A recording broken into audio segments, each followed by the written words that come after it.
चलिए, तो हमें पता लग गया है अभी कि किस तरीके से हमें रिलेटिव मासेस या फिर जो एटम्स हैं उनके एटॉमिक मासेस कैसे निकालना है। सो यहाँ पे नेक्स्ट पैराग्राफ में लिखा है the number of particles, just wait, या the number of particles, atoms, molecules or ions present in 1 mole of any substance is fixed with a value that is 6.022 into 10 raised to the power 23. This is an experimentally obtained value. ठीक है, so number of particles जो है वो चाहे atom हो, चाहे molecule हो, चाहे आयन हो, एक मोल किसी भी सब्सटेंस का जो होगा उसकी वैल्यू कितनी होगी 6.022 into 10 raised to the power 23। और ये वैल्यू जो है ये एक्सपेरिमेंटली ऑब्टेन्ड है। ठीक है, यानी कि ऐसा नहीं है कि किसी के मन में आया, किसी साइंटिस्ट के मन में कि चलो इसको 6.022 into 10 raised to the power 23 बोल देते और हमने बोल दिया, ऐसा नहीं है।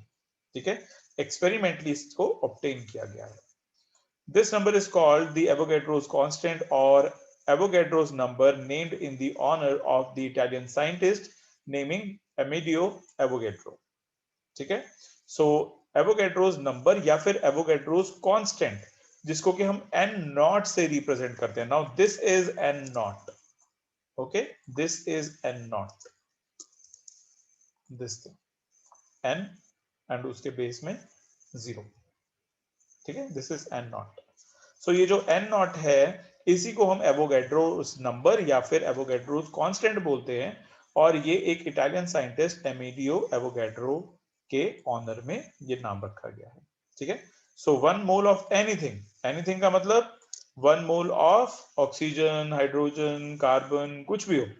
ठीक है, नंबर में वो कितने होंगे 6.022 into 10 raised to the power 23। And then इसके बाद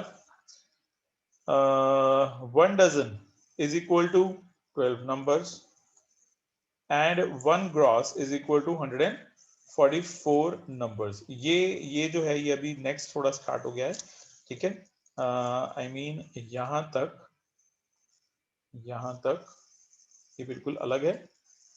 ठीक है, और ये वाला जो पोर्शन है ये अभी थोड़ा सा डिफरेंट स्टार्ट हो गया, ये वाला पोर्शन। ओके, सो चलो इसको पढ़ लेते हैं। Beside being related to a number, a mole has one more advantage over a dozen or a gross. This advantage is that mass of 1 mole of a particular substance is also fixed. ठीक है, एक जो advantage है हमारे पास यहाँ पे वो ये है कि एक मोल जो है उसका जो मास है वो भी फिक्स्ड है। ठीक है, अब देखो इसको हम एडवांटेज क्यों बोल रहे हैं।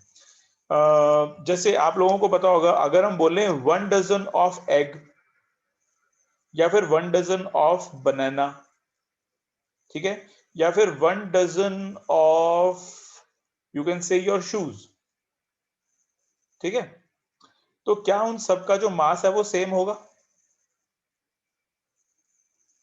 मास सेम होगा। 1 dozen of banana, 1 dozen of egg, 1 dozen of your shoes, क्या उन सबका मास सेम होगा? नो, आंसर इज नो, कि उनका मास सेम नहीं होगा। लेकिन जब हम मोल की बात करते हैं तो मोल का जो एक एडवांटेज है वो ये कि एक मोल हम जिसकी भी बात कर रहे हैं, चाहे वो हाइड्रोजन है, चाहे वो ऑक्सीजन है, चाहे वो कार्बन है, ठीक है, उनका जो 1 मोल है वो उनके मास के बराबर होगा।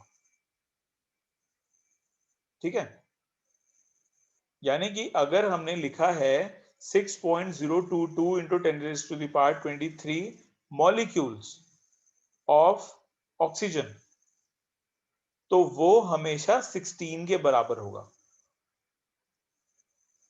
ठीक है, अगर हम कहें 6.022 into 10 raised to the power 23 is equal to 1 gram of hydrogen, तो वो भी करेक्ट होगा।